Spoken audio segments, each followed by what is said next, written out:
Bismillahirrahmanirrahim. Assalamualaikum warahmatullahi wabarakatuh. Selamat pagi semuanya. Insya Allah, hari ini kita akan belajar terkait dengan konsep seksualitas, yang sebenarnya ini menjadi sesuatu hal yang sudah tidak asing lagi bagi kita semua. Nah, apa aja sih isi yang akan kita diskusikan? Yang pertama, definisi seksualitas. Seksualitas ini merupakan suatu kebutuhan biologis yang pemenuhannya sangat penting dilakukan, yang dimana masing-masing orang memiliki hasrat untuk menjalani suatu hubungan dengan memberikan kehangatan, kemesraan, dan rasa dicintai.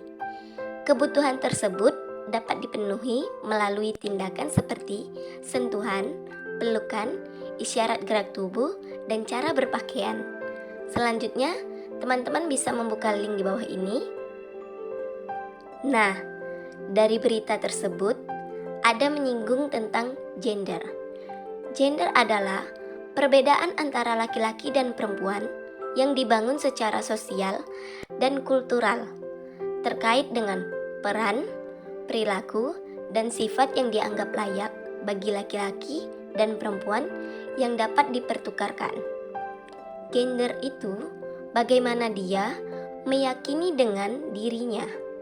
Meskipun dia berjenis kelamin laki-laki dan bentuknya ada penisnya, tapi secara gender dia itu tidak bangga dan tidak suka dengan dirinya yang menjadi seorang laki-laki. Nah, selanjutnya ada aspek seksualitas. Yang pertama, identitas seksual merupakan ciri seksual secara biologis yang digambarkan dan dipengaruhi dari susunan kromosom sehingga dapat memberikan perbedaan secara genetik baik itu laki-laki ataupun perempuan. Ciri-ciri biologis seksual laki-laki yaitu dia tidak mempunyai rahim dan tidak dapat hamil atau melahirkan. Ia mempunyai penis, testis, skrotum, sperma, dan buah dada tidak berkembang. Sedangkan pada perempuan, dia mempunyai rahim, bisa hamil dan melahirkan anak, mempunyai vagina dan buah dada yang berkembang, atau yang disebut payudara. Tapi, yaitu, terkadang ada orang yang merubah dirinya, yang semulanya perempuan menjadi laki-laki, dan sebaliknya. Itu sebenarnya perilaku dari manusia itu sendiri untuk menyimpang. Yang kedua, orientasi seksual merupakan cara seseorang memperlihatkan ideal diri, jati dirinya, rasa nyaman, serta perilaku menerima diri yang berhubungan dengan aktivitas seksual mereka. Orientasi seksual ini terbagi menjadi 3 dimensi seksualitas, yaitu heteroseksual, homoseksual, dan biseksual. Apa maksudnya? Yang pertama adalah heteroseksual, yaitu ketertarikan kepada orang lain yang berjenis kelamin berbeda. Yang kedua, homoseksual, yaitu ketertarikan secara seksual maupun emosional terhadap orang lain yang berjenis kelamin sama. Pada laki-laki, biasanya itu disebut gay, sedangkan pada perempuan, biasanya itu disebut dengan lesbian. Dan yang ketiga, biseksual, yaitu ketertarikan terhadap orang lain yang berjenis kelamin sama ataupun berbeda. Aspek seksualitas yang ketiga yaitu nilai seksualitas, yang diartikan sebagai suatu pola bagaimana seseorang menilai kehidupan dan bagaimana cara pengambilan keputusan oleh setiap orang. Salah satunya, pengambilan keputusan terkait seksual. Nah, bagi laki-laki, seksualitas ini dikaitkan dengan perilaku dalam mempertahankan dan menunjukkan jati diri mereka sebagai seorang laki-laki. Laki-laki lebih berperan aktif dalam memulai hubungan seksual, dan perempuan biasanya hanya berperan pasif dalam hubungan seksual. Sehingga perempuan tidak berani aktif, baik itu dalam hal negosiasi bersama pasangan terkait waktu dan cara berhubungan seksual dengan pasangannya. Yang keempat, ada perilaku peran seks. Ini sangat penting dalam membentuk identitas diri. apakah individu itu mampu menemukan dirinya sebagai peran tersebut atau berujung pada keinginan untuk mengubah identitas yang lain. Nah, ini tergantung bagaimana seseorang menerima peran dan kemampuannya agar sesuai dengan jenis kelaminnya. Dia aslinya laki-laki, tapi ingin berubah menjadi perempuan. Gendernya ini, dia merasa perempuan, maka dia akan berperan sesuai dengan gendernya tadi, dan dia akan berperilaku seperti perempuan. Ya, seperti itulah. Teman-teman mungkin bisa melihat ya, di sekitar kita atau di sosial media. Slide selanjutnya ada perilaku seksual, merupakan gambaran pada perilaku seksual, tidak semata-mata dapat dilihat dari coital activity, akan tetapi juga dapat dilihat pada non-coital activity. Tahapan respon seksual termasuk dalam coital activity yang terdiri dari fase desire yang diawali dengan perasaan ketertarikan, keinginan, dan berfantasi dalam hubungan seksual. Selain itu, ada fase excitement yang dikaitkan dengan perasaan bahagia dari pasangan yang diikuti dengan perubahan fisiologis. Nah, biasanya laki-laki akan mengalami reaksi pada alat genitalnya yang disebut dengan ereksi penis. Sedangkan pada perempuan yang terjadi lubrikasi vagina. Kemudian terjadilah fase orgasm yang merupakan tahap puncak kenikmatan seksual, di mana pada tahap ini akan terjadi pelepasan ketegangan seksual seperti peningkatan frekuensi denyut jantung dan tekanan darah, pernapasan cepat, dan kontraksi otot perineal, dan organ reproduksi terutama pada rongga pelvis, dan yang terakhir yaitu fase resolution. Pada tahap ini akan dirasakan relaksasi secara keseluruhan serta adanya kenyamanan yang timbul. Beda halnya dengan coital activity. Pada non-coital activity, secara umum digambarkan dalam bentuk tindakan nyata, yaitu memandang dan merayu mesra pasangan, berpegangan tangan, berfantasi, memberi perhatian, berciuman, stimulasi erotis, masturbasi, serta hasrat dan kebahagiaan dalam hubungan dengan pasangan. Kita lanjut ke slide berikutnya, perkembangan seksualitas.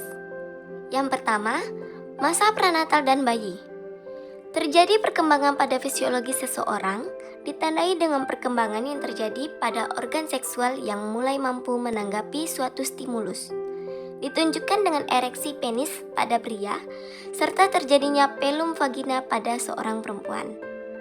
Perilaku tersebut dapat dirasakan saat mandi, sehingga timbul perasaan senang pada bayi saat dimandikan.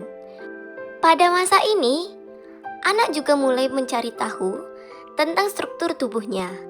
Dan pada tahap ini, ayah dan ibu juga mempunyai waktu yang cukup untuk mengajarkan anak tentang pemeliharaan kebersihan. Lalu, masa kanak-kanak. Pada tahap ini terbagi ke dalam beberapa kategori usia, yaitu usia toddler, prasekolah, dan sekolah. Ada perwujudan tumbuh kembang seksual dimulai secara biologis dan perkembangan psikoseksual, yaitu tahap oedipal atau palik yang diketahui pada usia 3-5 tahun. Pada tahap ini, mulai adanya timbul rasa suka terhadap lawan jenis. Secara umum, anak laki-laki lebih menyukai ibunya daripada ayahnya, dan sebaliknya, anak perempuan lebih menyukai ayahnya. Apalagi, perkembangan anak adalah mulai mengenali jenis kelaminnya. Kemudian, anak itu mulai mengetahui apakah dirinya laki-laki atau perempuan. Anak mulai belajar dengan berinteraksi atau melihat orang tuanya, dan terjadilah perkembangan peran yang sejalan dengan identitas gender yang dimiliki. Kemudian, mengalami tahap laten pada usia 5-12 tahun. Rasa puas muncul pada masa pubertas ketika mereka dihadapkan pada tuntutan sosial, wujud rasa suka dalam membangun hubungan dengan orang-orang di sekitarnya. Selama masa sekolah, anak-anak secara aktif bertanya tentang seksual dengan bertanya kepada orang yang lebih dewasa dari sumber bacaan ataupun berfantasi.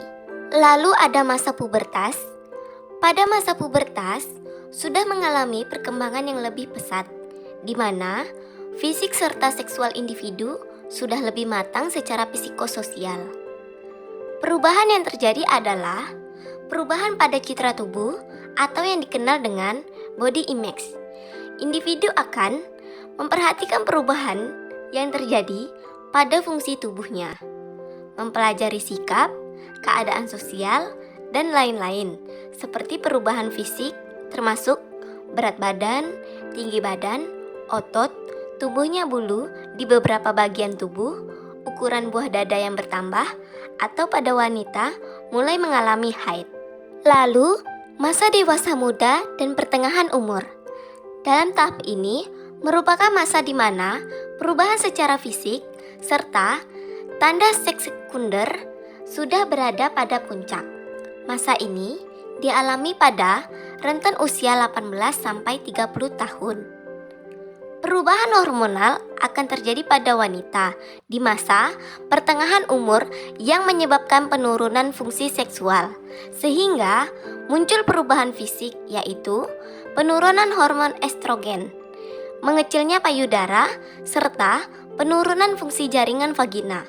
Produksi cairan vagina menurun, sampai pada terjadinya penurunan respon. Sedangkan pada laki-laki akan terjadi pengecilan ukuran penis dan produksi cairan sperma menurun. Slide berikutnya, faktor yang mempengaruhi seksualitas. Di sini ada biologis. Yang pertama, usia. Merupakan faktor yang mempengaruhi konsep diri seksual, di mana semakin positif konsep diri seksual yang berkembang, maka semakin besar pengaruhnya terhadap perilaku individu di masa depan. Oleh karena itu, semakin tua seseorang, semakin positif perkembangan seksualitasnya. Yang kedua, jenis kelamin. Secara signifikan, berkaitan dengan beberapa dimensi konsep diri seksual. Pengalaman pertama seksualitas pria memiliki orgasme yang lebih menyenangkan dibandingkan wanita. Wanita seringkali percaya bahwa pengalaman seksual pertama mereka dipaksakan. Hal ini mempengaruhi identitas diri mereka dan pengalaman seksual mereka di masa depan. Di sisi lain, wanita cenderung memiliki sikap dan perilaku yang terkesan menghindari perilaku seksual daripada pria. Yang ketiga, faktor status pernikahan. Ini merupakan salah satu yang mempengaruhi seksualitas individu. Tanpa kehidupan seksual antara pria dan wanita, perkawinan menjadi tidak utuh. Kepuasan wanita dan pria terhadap seks sedikit berbeda. Laki-laki lebih mementingkan pencapaian orgasmenya, sedangkan perempuan lebih mementingkan perasaan disayangi dan dicintai. Oleh karena itu, seorang perempuan bisa merasa puas meskipun tidak mencapai orgasme lelaki. Saat dia mencapai orgasme, kebahagiaannya semakin lengkap. Yang keempat, disabilitas. Sebagai cedera fisik atau psikologis pada individu yang menghalangi mereka untuk mencapai kemandirian dalam kehidupan sosial. Hal ini dapat mempengaruhi harga diri dan kecemasan, baik pada pria maupun wanita penyandang disabilitas. Namun, tidak ada perbedaan harga diri seksual antara pria dan wanita. Tetapi, wanita lebih banyak mengalami kecemasan seksual, kemandirian seksual, ketakutan, dan depresi dibandingkan pria. Yang kelima, seksualitas dapat dipengaruhi oleh penyakit infeksi menular seksual. Ini diakibatkan karena seseorang melakukan hubungan seksual Penyakit menular seksual ditularkan dari orang yang terinfeksi ke pasangannya selama keintiman. Tempat penularannya biasanya di genital, namun tidak menutup kemungkinan juga tertular melalui oral genital dan anal genital. Contohnya, penyakit sifilis yang disebabkan oleh bakteri. Lalu, penyakit herpes genital dan HIV atau AIDS yang disebabkan oleh virus. Selanjutnya, psikologis. Yang pertama, ada citra tubuh. Citra tubuh ini yang buruk sering dikaitkan dengan penurunan harga diri dalam komunikasi interpersonal, terutama dalam hubungan antara dua individu yang berbeda jenis kelaminnya. Penilaian seseorang terhadap tubuhnya dapat mempengaruhi pengalaman seseorang saat melakukan aktivitas seksual, yang menyebabkan individu merasa tidak puas dengan citra tubuhnya. Yang kedua, riwayat pelecehan maupun kekerasan seksual pada masa kanak-kanak dapat mempengaruhi perkembangan konsep seksual yang negatif dan menempatkan individu pada peningkatan risiko disfungsi seksual. Orang yang pernah mengalami kekerasan seksual menunjukkan persepsi seksual terhadap masalah seksual. Mereka dengan mengalami pelecehan atau kekerasan seksual pada masa kanak-kanak menunjukkan sikap yang kurang romantis, sentimental, atau sensual. Yang ketiga, kesehatan mental dapat mempengaruhi seksualitas. Individu yang tidak memiliki masalah kesehatan mental hingga gangguan mental menunjukkan seksualitas yang lebih baik dibandingkan mereka yang memiliki masalah. Pada pasien depresi, mereka lebih aktif secara seksual dibandingkan pasien skizofrenia karena mereka merasa tidak mampu akibat menurunnya hasrat seksual pada fase akut penyakit, yang dapat mencegah mereka untuk meningkatkan kualitas seks. Yang terakhir, sosial. Yang pertama, keluarga dan teman sebaya. Orang tua dan teman sebaya adalah sumber informasi terpenting tentang seksualitas, dan kemungkinan dari mereka juga akan memperluas pemahaman seksualitas. Pendidikan tentang seksualitas yang pertama terjadi di dalam keluarga, di mana orang tua sebagai guru memberikan informasi dan mengarahkan pengetahuan tentang seksualitas sebagai bentuk identitas diri pada anaknya. Mereka mengajari Anda cinta, kebaikan, dan kerendahan hati. Namun, beberapa anak juga mengungkapkan bahwa sebagian besar informasi tentang seksualitas berasal dari teman sebayanya. Yang kedua, media sosial. Media sosial menjadi pencarian terbanyak yang digunakan remaja dalam mendapatkan informasi terkini seputar seksualitas. Namun, di sisi lain, seperti gambar, video, maupun kata-kata yang diperoleh melalui media juga dapat meningkatkan prevalensi aktivitas dan pengalaman seksual. Alhamdulillah, pertemuan perkuliahan kita hari ini sudah cukup dan semoga bermanfaat. Silakan dipelajari lebih lanjut. Ibu akhiri, wassalamualaikum warahmatullahi wabarakatuh.